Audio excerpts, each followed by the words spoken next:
everyone. First of all, congratulations to BioCat for this. I mean, this is getting more volume every year, right? So congrats on all the good work that you're doing.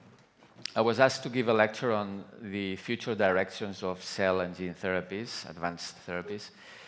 It is a difficult subject because there are many interesting things happening. You will see that I'm biased, of course, by my origin. The fact that we are a venture capital fund, of course, I will try to explain why we think what we think and what are the modalities and most interesting things that will happen in the near future.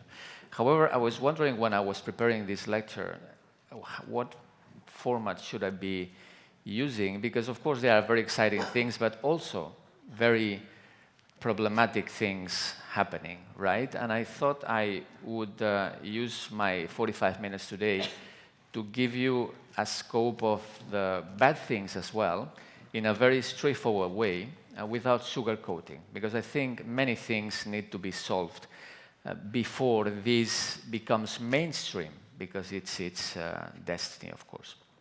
So the sector is under challenge as we speak. Okay? There are many reasons for that, and I will try to explain my reasons for that. But if we do a very simple overview of what's going on, for example, just a couple of weeks ago, Pfizer suspended its hemophilia B therapy program. The previous year, it had suspended already the hemophilia A and the Duchenne program. And you need to understand why they suspended those programs, because they were authorized by the FDA, but they were not commercially viable. Okay, they were useful for patients, but not viable. Then Roche, for example, Spark, 300 layoffs in the sector, in cell and gene therapy. The price of the share of Roche dropped by, well, I don't want to go into numbers, but they closed as well their pump indication. Astellas has clearly said that they won't engage in cell and gene therapies. I don't know, if you look at the data from VCs, quarter on quarter, comparing 2025 Q1 with 2024 Q1, there was a 50% drop in investments. Okay? And if we compare 2024 with 2021 as a whole year, in 2021, it was like a 8.2 billion investments in the space, and in the first quarter of 2025, it's just barely above 1 billion. We need to understand the reasons for that, okay? And on the other hand, let me tell you that there are incredibly exciting developments going on. This is the good news. The delta that cell therapies and gene therapies are accomplishing among patients are astonishing, unheard of. I mean, the fact how are we treating hematological malignancies today, if you had explained that to me like 15 years ago, I would say that was not true. I mean, the level of survival of patients using these cell therapies is simply astonishing.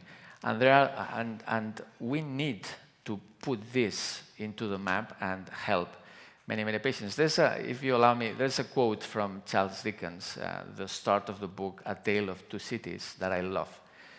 The book starts saying something like, it was the best of times, it was the worst of times, it was the age of wisdom, it was the age of foolishness, okay?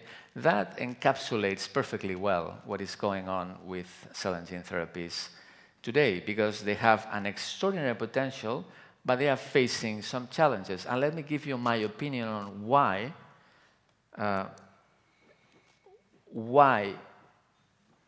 the sector is challenged, okay? First, the low-hanging fruit, which were hematological malignancies, is already solved or partially solved. Of course, there are problems still to be solved, but this was the easy part because there's no delivery needed. You're treating a blood cancer or some other type. I'm not going to go into much technicalities, But the low-hanging fruit is gone.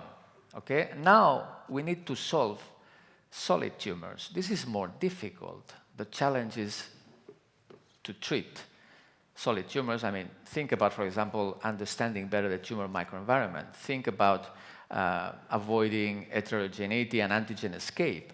Think about trying to solve on the 3D architecture of tumors. The drug, the cells in this case, need to go inside the tumor, right? It's not that easy. You need to dissolve somehow the tumor. You need to fight against T-cell exhaustion, etc., etc., etc. So these are challenges that our scientists, around the world are focusing on, and I've seen amazing things with amazing results that are definitely very good news, right? So, but this low-hanging fruit is gone. Reason number 2 is that there are commercial challenges for pharmas in order to exploit these technologies. And I will go much deeper after in a few minutes on why is that, right? But you heard a little bit what is going on in the space as I was summarizing it before. And the third reason is probably, we all know that with these novel technologies, the regulators always fall behind, right? Science moves forward faster than the regulators or the regulatory agencies can predict, right? So I think very humbly, and I've discussed this with many agencies already, but that there's not enough clarity in the rules of the game. And you will understand this much, much better in a few minutes as I was mentioning. But this is just as an introduction. Of course, there are very good news. I was mentioning this good results, the Delta, all the groups in the world that are doing amazing things, all the preclinical models that we're seeing, interesting events happening. We recently sold EsoBiotech, for example, to AstraZeneca, and we're very happy about it, but you need to understand why this deal got such a very high price or upfront. Invivo, as I will explain later, partially solves the commercial problem of the pharma. That's why the pharma companies want to try Invivo. And in this never-ending fight between autologous, allogeneic, in vivo, of course, if you ask me, what will be the winner? Well, I don't have a crystal ball, but my common sense tells me that, of course, in vivo in the long term should be the logical option. I'm quite sure that every modality will have its use cases, and all three will coexist. In vivo, I think it has the bigger potential, but as an investor, for example, when we were struggling with the team, what should we do? We believe very much in cell therapies. Should we invest in autologous? Should we invest in allogeneic? Should we invest in vivo? Well, the decision we made is let's invest in all three, right? Because we believe in this modality. And, well, just one company sold, one of the three, in this case the in vivo one, returned the totality of the fund plus something else. So just with one that you have, it's more than enough to really be successful, right? So, finally, I want to mention there are some problems about infrastructure. I will debate about this. I don't pretend you to read exactly all the text here. This is just to cover what I will be circling around. I will start first with the science, because this is the most exciting part, of course. I am literally mesmerized with the things that we are seeing happening in the sector. Let me show you, because I think this is the way venture capital, or at least us, look at the space, because we look for opportunities. Our style of investing is not receiving deal flow and choosing a company.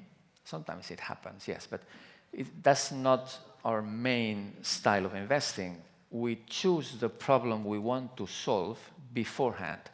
And after that, we try to find the best companies in that space in Europe, in our case, and invest in that very particular company. But first, you need to decide on the problem. And there are very interesting problems to be solved. I mean, here you can see, of course, the fight between allogeneic, autologous, and in vivo. I mentioned that in the past. We're going to see therapies going from third line to second line and first line very soon. Mark my words, cell therapies are going to become mainstream. Mainstream means that they're going to be used exactly as we use today monoclonal antibodies. With that type of volumes, with that or any other modality. They are here to become mainstream. They will become mainstream in 5 to 10 years.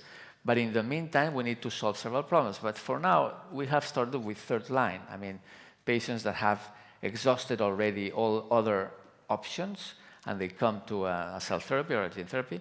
But it's slowly moving. I've seen already papers in second line or even in first line where it is proved that they are even more efficacious, right? So they are coming to the space. And then you have different types of cells, of course, T cells, gamma deltas, NKs, monocytes, macrophages. We just invested in a company in that space as well.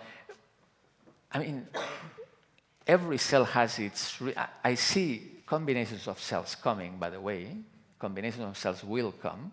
We will see that.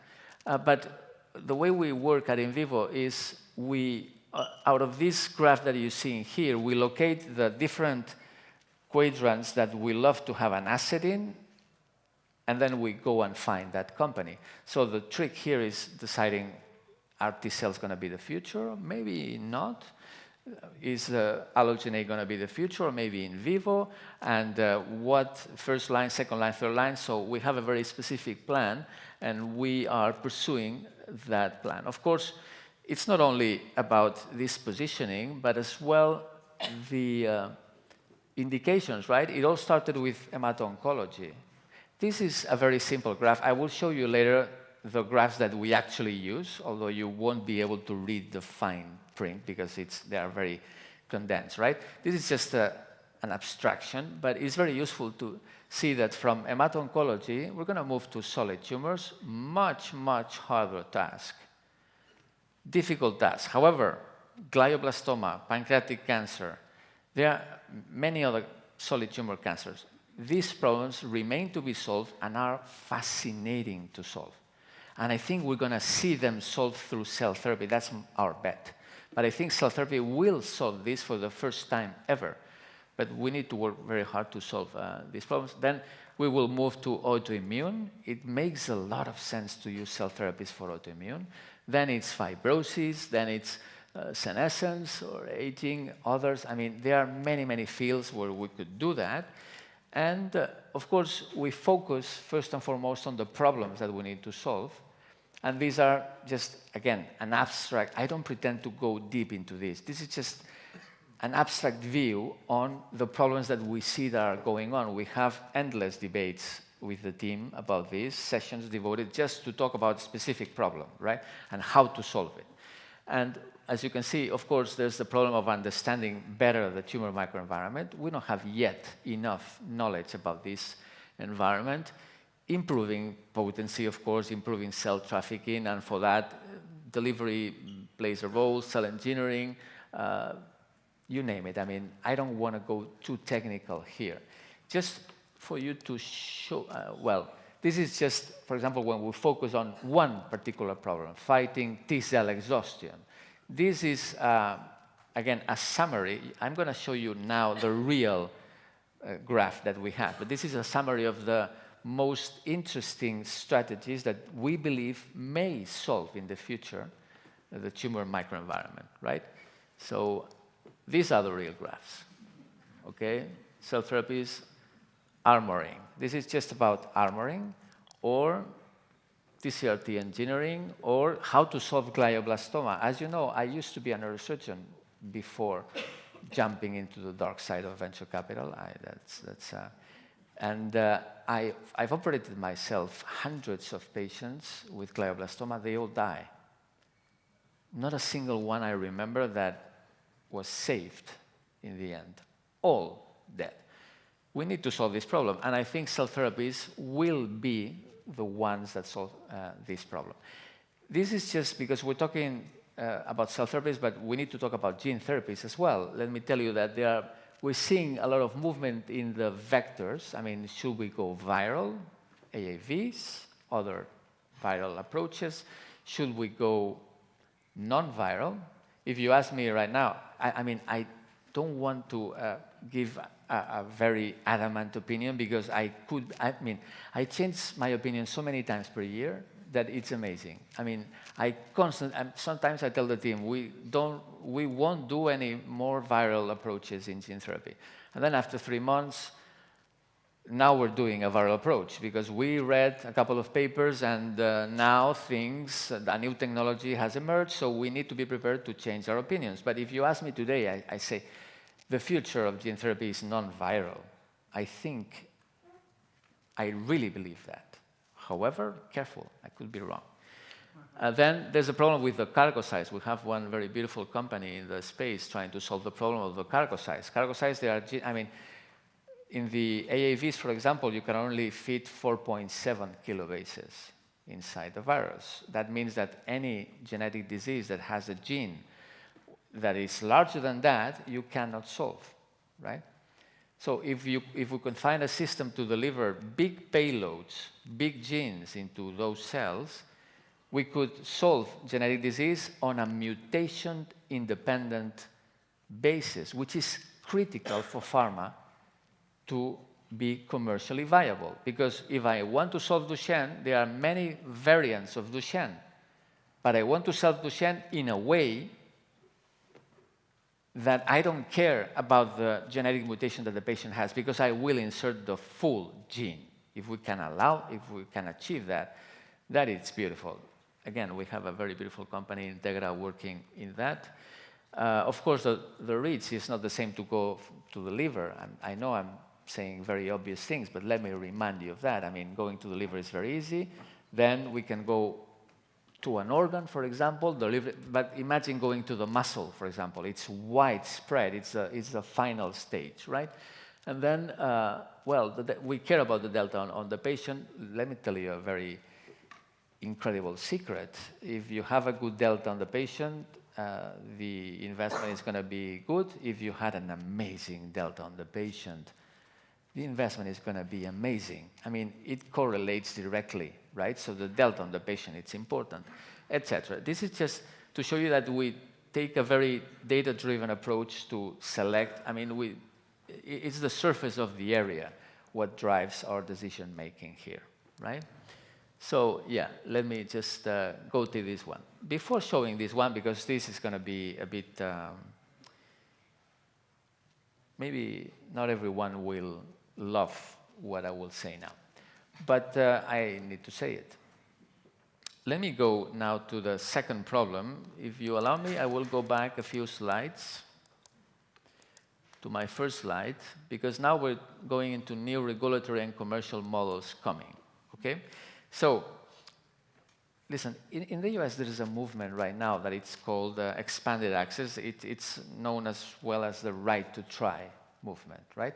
And the Montana state just passed a law a few weeks ago that says, amazingly, that any drug, any cell therapy that has a phase 1 completed can be administered as long as it's low scale and non-commercial.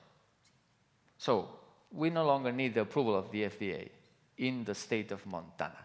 Other states are pursuing the same strategy, but here in Spain, something similar is happening as well, because we have the fantastic TERAF network led by Manel Joan. I'm not sure if he's here, but I mean, where several hospitals use the hospital exemption route precisely to become, in a way, what I call micropharmas, because they are delivering the drug as if they were pharmas. I call them micropharmas because, of course, they don't have the infrastructure, but they give the drug to patients competing directly with the pharmas, okay?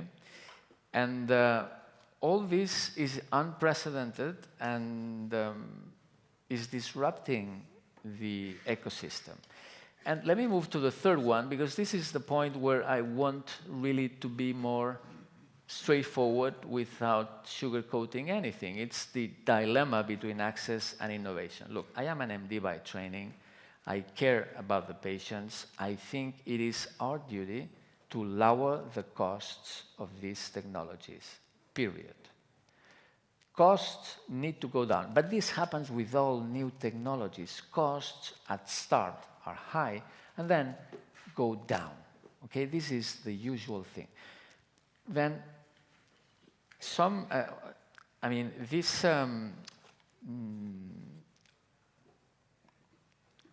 these hospital exemption routes, for example, are wonderful for patients because the patient needs to be treated and sometimes the drug is not approved.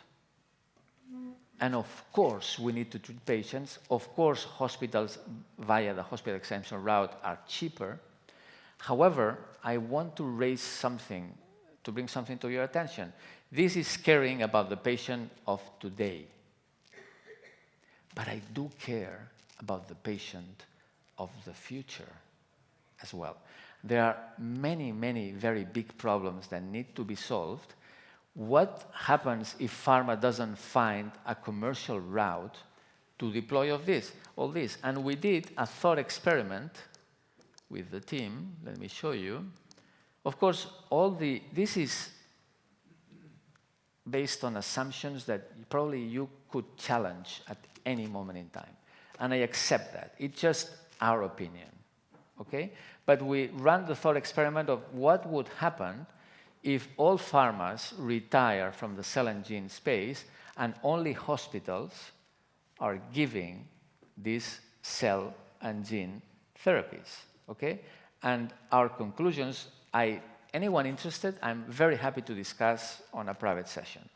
But our conclusions are if by 2030, from 2025 to 2030, we expect running 400 trials per year, if all pharmas and biotechs retire, because if pharmas are not buying, biotechs won't be there, of course, I'm sure you understand that.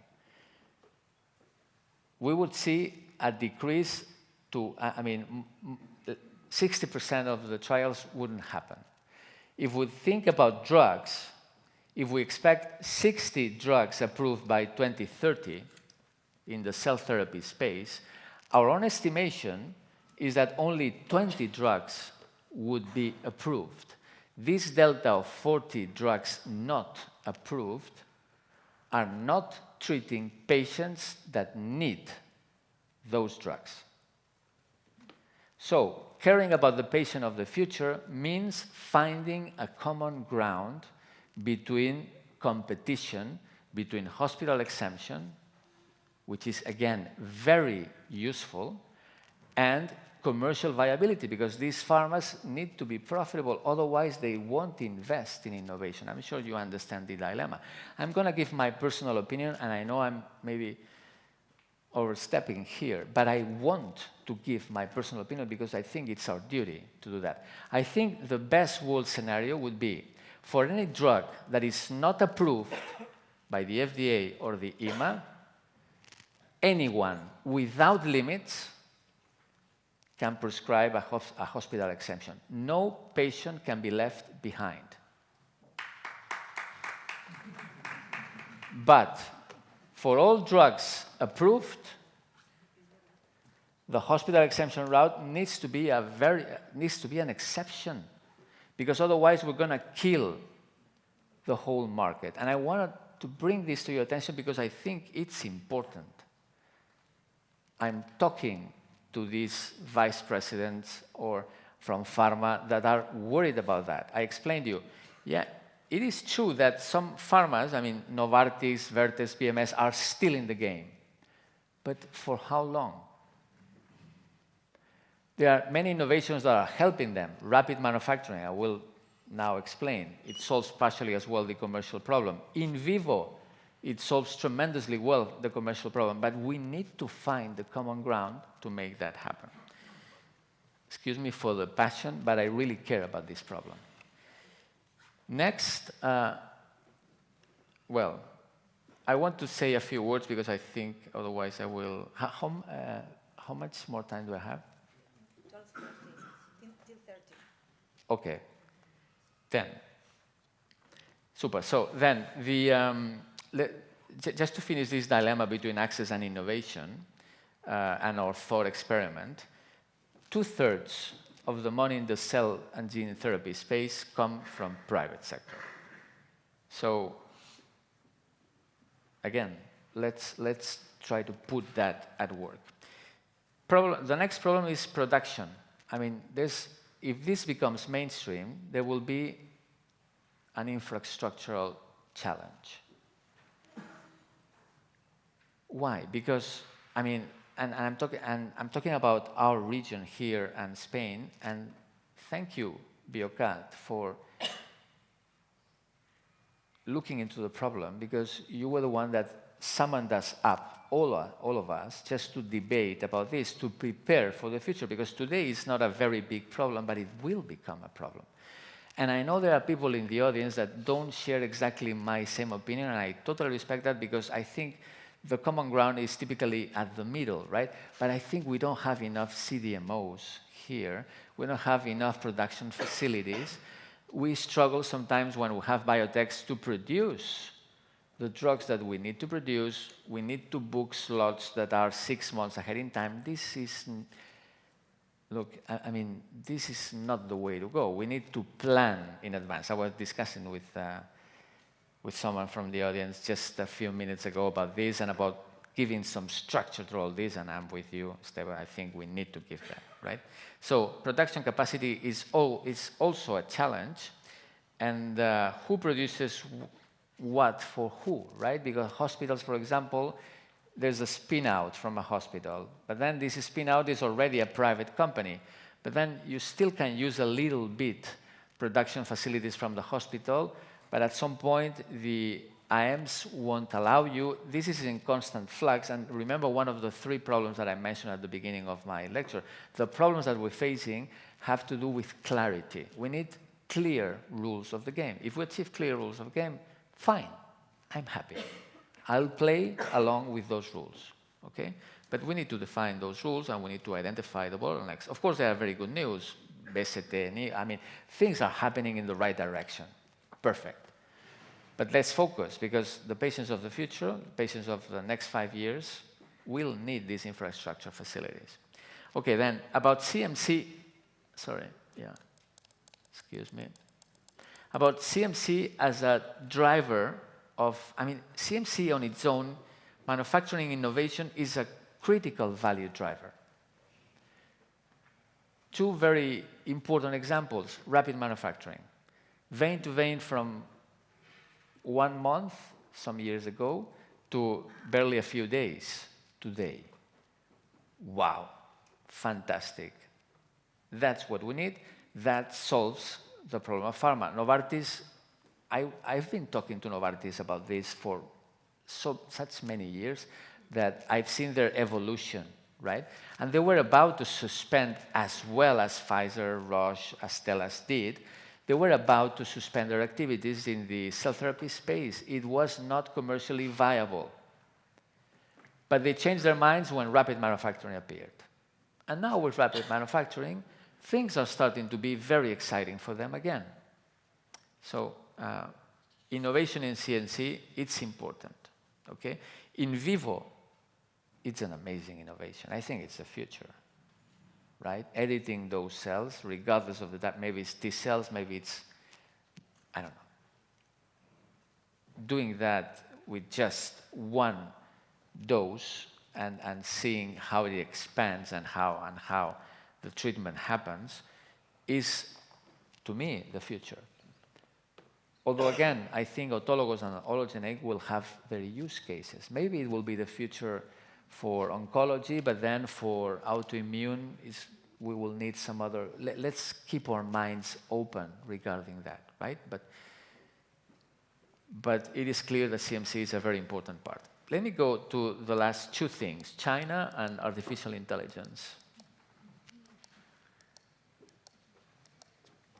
Well, what we're seeing with China, again, it's unprecedented. We've seen this coming for many years, but this year I was shocked because we started interacting with Chinese biotech companies. Let me tell you, they are extraordinary in quality. We tend to look at China as a place where, I mean, yeah, the costs are very low, the speed is very high. Why, we infer? Because their regulatory authorities are not serious enough, they allow everything into the marketplace, the low quality. Not true, excuse me.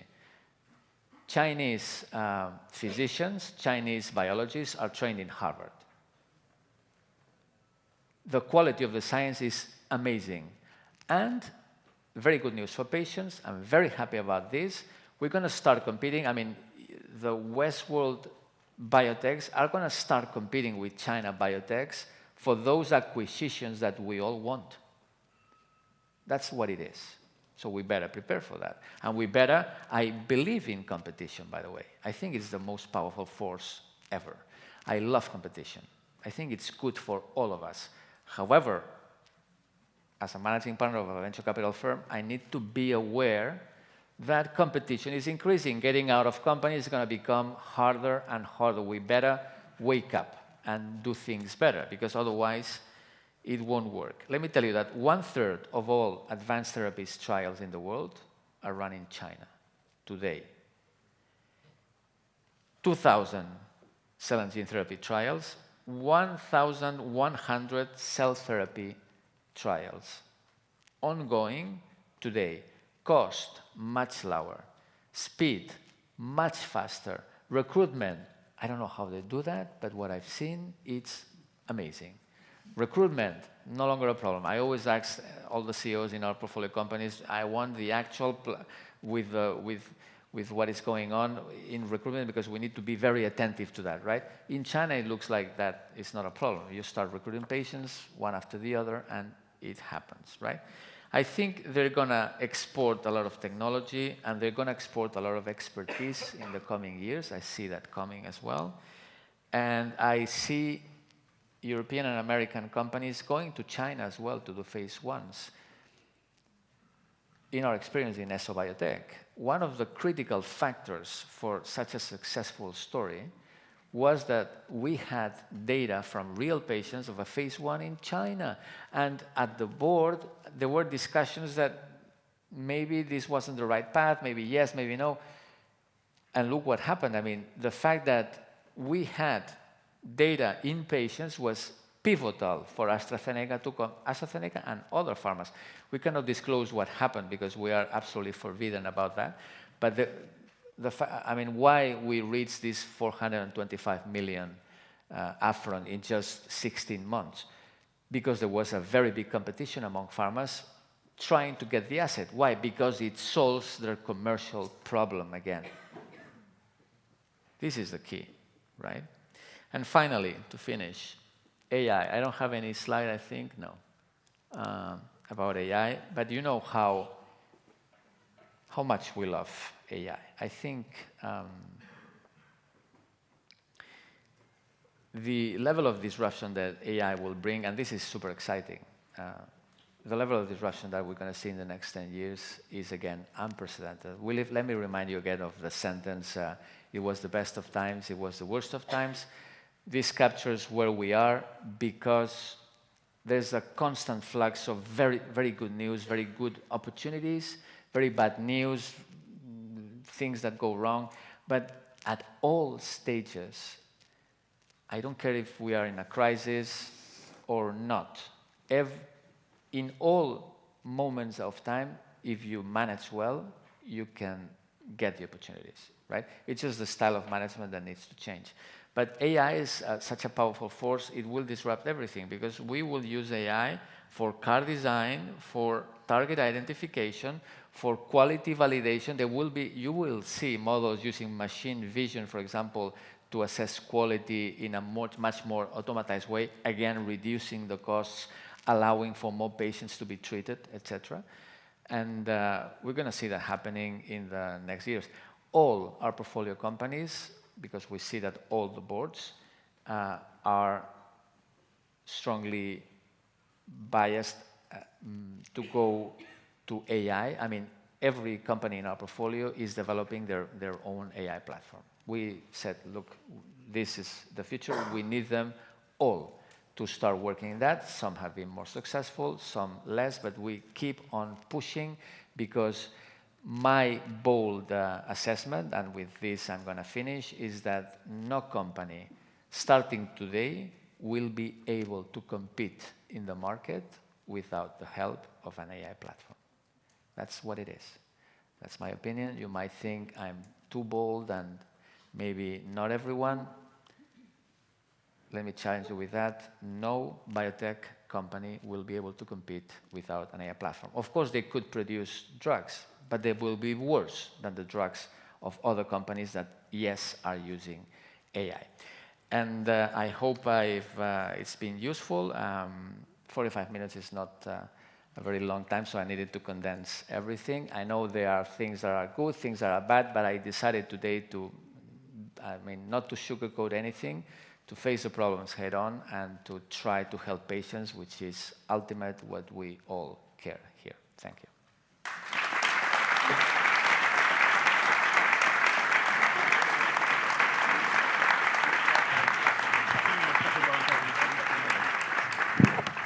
Great. We have 5 minutes if someone would like to have some questions. Thank you, Lluís, for your inspiring presentation. You announced me in advance that you wanted to be controversial, but you are always over the expectation. Just two minor comments, and then the part that I disagree higher with you. No? The two minor comments are related with the work that we are doing with BioCat and with Preciseo project, with Montse Davant, and that I think that would be useful. No? You mentioned that the future is to use the CAR-T therapies in earlier indications, no, instead of phase 3. And I think that we have an opportunity there with the regulators to change the paradigms and to make that more affordable, more flexible, trying to build that clinical trials against real-world data instead of being capable to afford the gold standard treatments and the amount of money that means that, because there are a lot of companies that are not investing in this way because it's a lot of money and efforts on doing that. And I think the projects that are leading BioCat and the kind of network influencing the regulators can help on that field. Absolutely, yes. That's just one comment, no, that Montse and myself are working on that. And the other one that is also related with the visit that Robert mentioned before of the Göteborg delegation, no, in the BioCat the other day. We learned from them that when for instance, you mentioned that the spin-offs has the problem to be private in front of the public and then the academic or not the academic. We learned from the people of Göteborg that they were very careful at the time that the spin-off is created, no? Because they consider that the project needs to have all the advantages of the hospital and that, and maybe they consider that we create the spin-offs maybe earlier. The problem here is the rights, the investment, whatever like that. But their comment is that probably maybe we create the spin-off in earlier stages because we understand that's the way to have the investment and that, and maybe we need to change some paradigms and to build that in a different way and to keep the project inside the academic for a longer period until we reach some time that can become really private, no? With this understanding. And it was nice because it was a lesson learned from Göteborg. But for the part that you presented as more controversial of the future of the development, hospital exemption and that, you know that we disagree in that part. But my point, further than disagreement, is that we always present the paradigm of the pharma as the risk of the traditional way that they invest, the risk and that and that. But I think that there is something pending, that is the pharma change the paradigm for advanced therapies, and maybe we need to build a different system of the pharma too, because we always present that the hospital exemption can become a competency or that and that. The hospital exemption sometimes is the only way and the opportunity can remain on that. But I think that the pharma also needs to, instead continue fighting against the competency or the advantages of hospital exemption, try to build together how even the private sector can take profit of these developments instead of presenting as two separate strategies or competition. That's a very pragmatic approach, and I share that approach with you, Esteban. I mean, I'm totally with you on that one. It's not just a problem on the hospital exemption side. It's a problem on the pharma side as well. And as everything in life, typically, we will converge in the middle and we will find the right way of making this happen without any patient being left behind, but also fostering the innovation. I totally agree with you. Pharma needs to move as well and needs to reinvent, of course. But let's bring some clear rules of the game in order to foster innovation. That's all I'm saying. We have room for one more question. See one. Hi, Carolina, right here. Okay. Very nice. Very nice talk, Luis, as usual. I think you have given a very comprehensive view of opportunities and challenges, and I think this is very encouraging. I'm going to ask you a question regarding the last part, because I fully agree that China is not a futuristic idea. They're already here. They're very competitive, cheaper, faster, and the science definitely at the same level of Europe and the US. So you know very well, research scientists and the science in Spain and obviously in Europe, what we do at startups and spin-offs of academic centers. What do you think Spain should focus? What is our strength? Because we can't beat them at everything, right? So in your experience, what do you think? Oh, yeah. Thank you for that question. It's a really good one. Listen, Spain is at the forefront of cell therapies in the world. I mean, the groups that we have here, starting with, of course, Hospital Clinic, who started everything, right? Plus many other groups. I mean, the quality of cell therapies in Spain is astonishing already, right? They've been instrumental in solving the hematological malignancies problem. Now we need all to focus on solid tumors. I'm not sure I have an answer, I'm sorry, to your question in the sense that, of course, I see all the time technologies that really make sense, but if you try to focus on something very specific, I mean, innovation needs some sort of being wide as well, right? And I would rather tell every project leader at every research facility to pursue their dreams. The only thing that I would dare to tell them is make sure the problem you are really trying to solve is important, because the nature of the problem matters, right? But I would say let's focus on solid tumors now, let's focus on autoimmune, that would be my bet. And let's focus on approaches to, I don't know, to understand better tumor microenvironment, reduce T-cell exhaustion, finding homing of the cells with a complex architecture, 3D architecture of the tumor, these type of things. These are the next challenges that we need to solve. Thank you. Spain is at the leading edge of this. We're really lucky to be here in Spain and Catalonia. Very especially Catalonia again for the presence of Hospital Clinic. They are strong, they are a key opinion leader in the world in these technologies. We have a company, we invested in a company from Hospital Clinic, just as a disclosure. But my opinion is not biased because of that, it's the truth. Well, thank you very much. Unfortunately, we don't have too much time for questions, but thank you, Lluís, for this amazing session. Thank you.